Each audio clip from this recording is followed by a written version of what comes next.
केंद्रीय गृह मंत्री अमित शाह से संबोधित कर रहे हैं, आपको सीधे सुनवाते हैं। स्वतंत्रता आंदोलन के मुश्किल दिनों में देश को एक सूत्र में बांधने का अभूतपूर्व काम किया।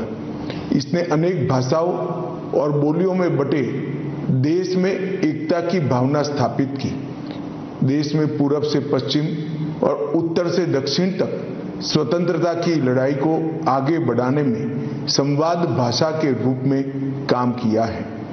इसमें हिंदी की महत्वपूर्ण भूमिका रही है। देश में स्वराज प्राप्ति और स्वभाषा के आंदोलन एक साथ चल रहे थे। स्वतंत्रता आंदोलन और स्वतंत्रता प्राप्ति के बाद हिंदी की महत्वपूर्ण भूमिका को देखते हुए संविधान निर्माताओं ने 14 सितंबर 1949 के दिन हिंदी को देश की राजभाषा के रूप में स्वीकार किया था।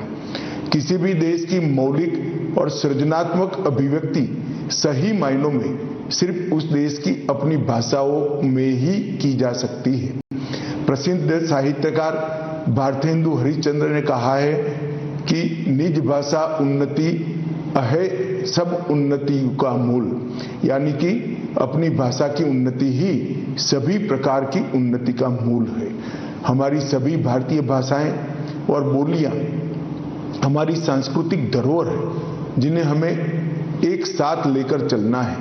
हिंदी की किसी भी भारतीय भाषा से न कभी स्पर्धा थी और न कभी हो सकती है।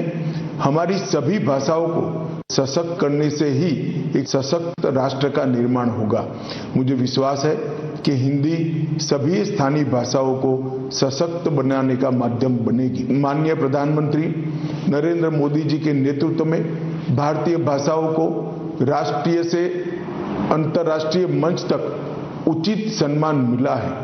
गृह मंत्रालय का राजभाषा विभाग निरंतर प्रयत्नशील है कि सहज समान मीठी भारतीय भाषाओं को आधुनिक तकनीक के माध्यम से सार्वजनिक प्रशासन, शिक्षा और वैज्ञानिक प्रयोग के अनुकूल उपयोगी बनाई जा सके। माननीय प्रधानमंत्री जी के मार्गदर्शन में सरकार और जनता के बीच भारतीय भाषाओं में संवाद स्थापित कर जन कल्याणकारी योजनाओं को प्रभावी तौर पर लागू किया जा रहा है।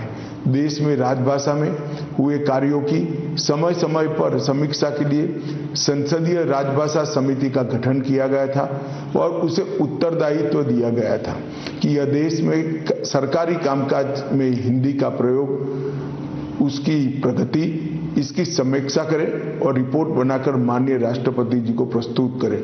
मुझे यह बताते हुए खुशी हो रही है कि माननीय राष्ट्रपति जी को इस रिपोर्ट का 12वां खंड प्रस्तुत किया जा चुका है। 14 तक इस रिपोर्ट के 9 खंड सौंपे गए थे, लेकिन हमने पिछले 4 वर्षों में 3 खंड प्रस्तुत किए हैं। 2019 से सभी 59 मंत्रालयों में हिंदी सलाहकार समितियां का गठन करने का काम समाप्त हो चुका है।